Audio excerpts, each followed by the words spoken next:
I was born in Bristol in England and came to Australia about 38 years ago. In England I worked in electronics, which has been my life. I've always worked in electronics.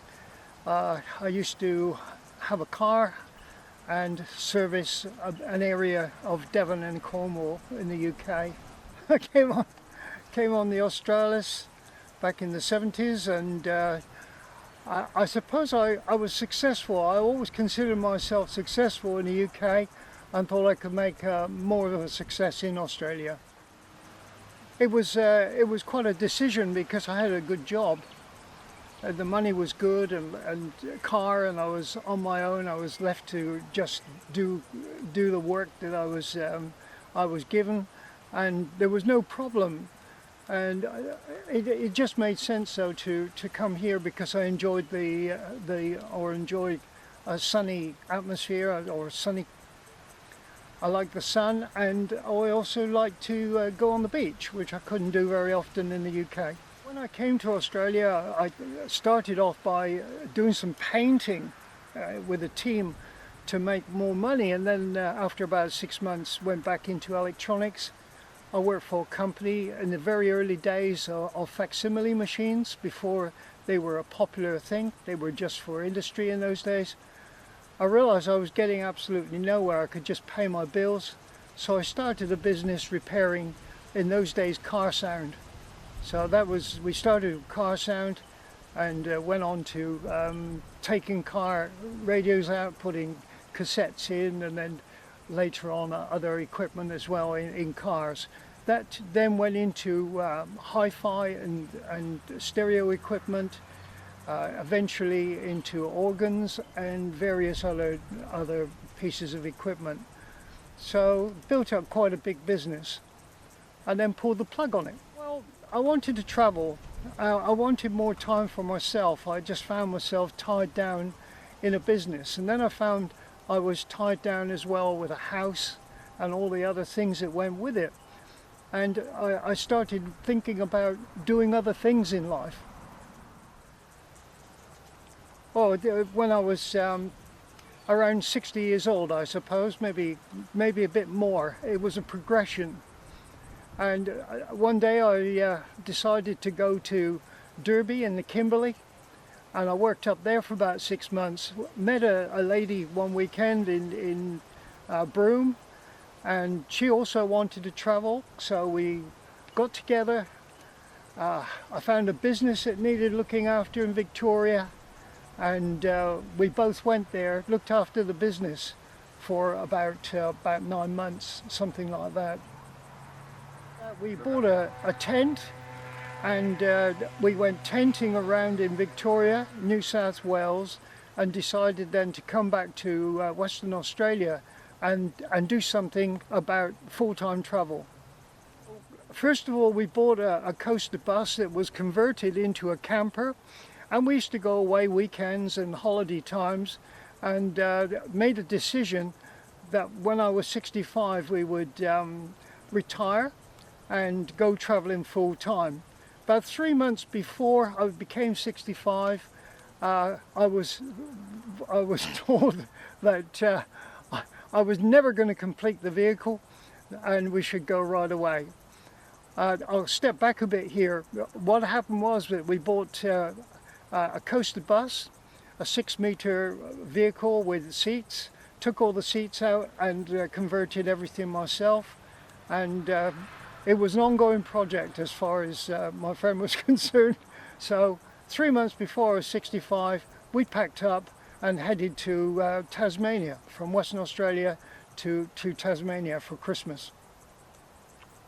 Well, it wasn't my house. I'd already got rid of all those kind of things out of my life, and the house was rented out, and we were away for a few months, or no, for a couple of years it would have been, and then my friend decided to sell the house, and we would both carry on traveling forever. Anyway, after about 5 or 6 years, we developed separate hobbies, and the two were really a bit difficult to manage. So my friend decided to buy her own camper or a motorhome and go off on her own. Now we're good friends, we meet up very often, we keep in touch on the telephone, but we needed a slightly different lifestyle to each other. No, I decided to get rid of all the things that hold people back, like a house and bills and everything else, and just say goodbye to a lot of it. So I've lived now I'm in my 10th year of living full time on the road. I like to think of myself as being a homeless person, and I just have a couple of bills which I pay on the internet. I stay in caravan parks sometimes. They're very expensive as far as I'm concerned. I'm set up not to need caravan parks really. I've got all the power I need and everything else. I'm totally self-sufficient, and I prefer to live like that. Sure, there are national parks, there are places which are gazetted where you can stay, so there's no real problem. I think that most problems that we have, all of us have, are simply in the mind. They don't really exist when you go out there and examine what's available to you, you know. Well, the first trip we did was from Western Australia through South Australia and Victoria into Tasmania for Christmas. We stayed there for 3 months, and after that we went up the east coast of Australia, and we stayed there for about 2.5 years on the east coast, exploring things. It was a beautiful lifestyle. I've never been actually right round Australia because of time constraint. By the time you get to the north, the weather's beginning to change and you need to come south again. So we came south, we came to Perth, and then decided to split up. Then after that I decided to just go on my own, and I went back east and did very much the same thing, travelling around the east coast. I then decided, yes, okay, east coast is fine, I want to go and look at the west coast beaches again, so I came back to Perth. When I get lonely, I start doing things that stops me from being lonely.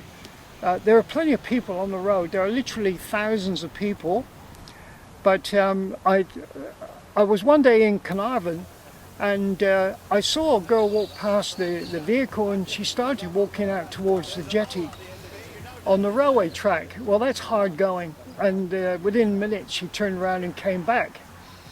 And I said to her, I'm a volunteer out at the jetty, if you're going there I can give you a lift. And she said, yeah, that would be lovely, jumped in, and off we went to the jetty. At 4 o'clock I finished, and she came back to Carnarvon with me, and I asked her if she'd like to travel. And we spent about 1.5 weeks, I suppose, travelling to various beaches and various places. And I got the idea of shall we say, meeting backpackers and having them travel with me. Virginia was one of 9 people. I've travelled with 9 different backpackers, and Virginia, we still keep in touch. And she's diving at the moment in Thailand. And yeah, we had a ball. We went swimming, snorkeling. Virginia always liked the water. Couldn't go past water without her saying, I want to go for a swim. She's into scuba diving, I'm not. We went to a beach one day where there was a small offshore island, and we swam out to the island and swam round and sat on this little beach and came ashore and had a glass of wine and watched the sunset. And then she told me that's the furthest she'd ever swam because she normally jumps over the side of the boat and goes down in the scuba outfit. So that was quite interesting. Virginia was a slow mover. So when we left Perth, we got as far as Ocean Reef, which is only in the outer suburbs of Perth. And next day we went to Yanchep Park, and it took a long time for us to go, just a few kilometers every day. because of her liking for swimming. Yeah, that's right. I've met them on internet sites and things like that. They're usually asking for a lift. Quite a good one, a memorable one has been a girl I met, and we went to South Australia, right the way up through the middle to Darwin. She then said she was going to stay one night in Singapore before going home to Hong Kong. And I said, well, I've never been to Singapore. So we ended up being in Singapore for 6 days, and we had a good look around. We went into Malaysia as well. And then I came back to Darwin and drove down the west coast. Since then I've seen her twice in Hong Kong on trips to Taiwan and to Korea. On the last couple of days I was there, I met another lady and we got on very well. On my return to Australia, I decided to go back to Taiwan, and I've just returned from 3 months there. I can't talk more highly of the people. I was treated so well. They looked after me all the time. There were 3 ladies that went everywhere with me and took me places. Luckily, 2 were traders and had the time, and the other one sales manager for a Taiwan company, and she simply took time off. And the 3 of us, we were on high-speed trains, on slow trains, on buses, all kinds of things. We were up to all kinds of mischief, and I had a wonderful time. Most of Taiwan and an island as well. On my return trip, I intended going to other islands, but the weather had changed and it started getting wet, which was unseasonal. They didn't expect to have rain, but it was another experience. Taiwan has to be one, and the trip up through the center with the other girl from Hong Kong would be another. That was a beautiful trip. She's so funny. We you're laughing from the moment you wake up to when you go to bed at night. It's just so much fun. I couldn't believe it. I've met some wonderful people. It's been quite an experience that I would never forget. I simply I don't spend money on things that other people do. Spend money on I eat healthy food. I don't eat expensive food, and I just have a way of saving. That's all. Well, of course it's free, but it's very expensive to buy the solar panels in the beginning, and batteries need replacing. I usually replace them every 3 years, whether they need it or not. It's too important to me, and the batteries are expensive. So if you worked it out as on a weekly basis, yeah, it costs me money. So you get free power from the sun, but to set up and keep it running, yeah, it can be it can be expensive, but not as expensive as buying electricity. You know, some days it's maybe 50 kilometers, and other days it might be 300. Just depends what trip you're doing. The first trip across the Nullarbor was fairly quick. And then I realised that there's plenty to see on the Nullarbor. It's not exciting things to see, but there are things to see. Memorable one is the head of the bight. I was there when the whales were there with calves, and you've got something between 100 and 150 whales with calves, and they're playing, and the calves are learning. They're actually teaching the calves how to live. It's quite an experience.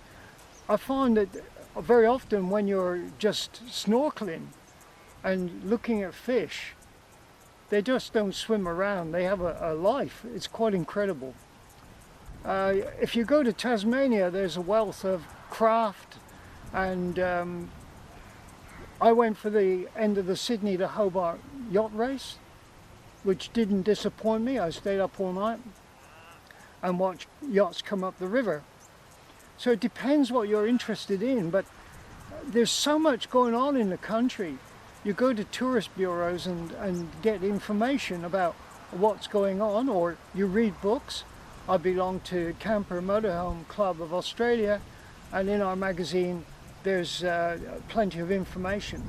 So it depends what you want to do, but there's something for everyone. I've enjoyed some very good steam engine and tractor pulling type of activities. I've been to all kinds of shows.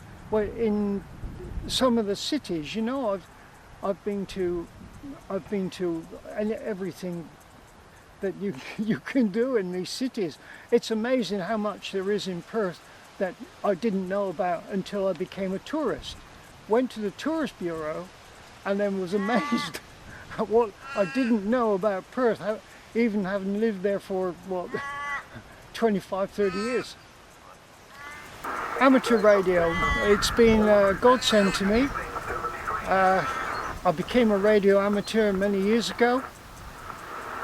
Always had an interest in it, but on the road it's given me the opportunity to meet up with fellow radio amateurs who are also traveling, also visiting clubs. They make you welcome. That's not that you put on the people, it's just they make you welcome, and you learn about the area. In the Camper Motorhome Club we have a thing called Glove Box Guide, which now is not a book for the glove box but a website, and there are people in every town who will help you should you get a problem. You're never really alone on the road. I've no desire to settle down, shall we say, although it can happen. I will keep traveling as long as I can. I have plans to change my vehicle to something else. And that happens regularly. I get this thought of changing the vehicle, then I realize how comfortable and how easy it is to use this vehicle, then the thought goes away.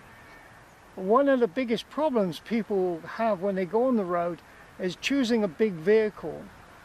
It becomes unmanageable. Mine is only 6 meters long, it's a bit small, but I go into car parks, I can turn in the road, I can do many things with it. There's nothing worse than going past a street in a strange town and then not knowing how to turn around and get back. And people with big vehicles, I feel sorry for them. There's plenty for sale, and I think people soon realize that the bigger the vehicle, the bigger the headache. I don't believe that there are people in the bush waiting for me to stop 100 kilometers from nowhere, and they camp there waiting for me to park so that they can attack me. In many ways I feel more secure than in a caravan park where there are a lot of people that I don't know, and I've had a couple of things stolen. I'm not unique in that way. There are all kinds of people on the road. Some, you know, some will give you everything and others would take everything from you. You just have to be cautious wherever you go. I enjoy the bush for a few days, and then I want people. So I go where there's people. I prefer the beach.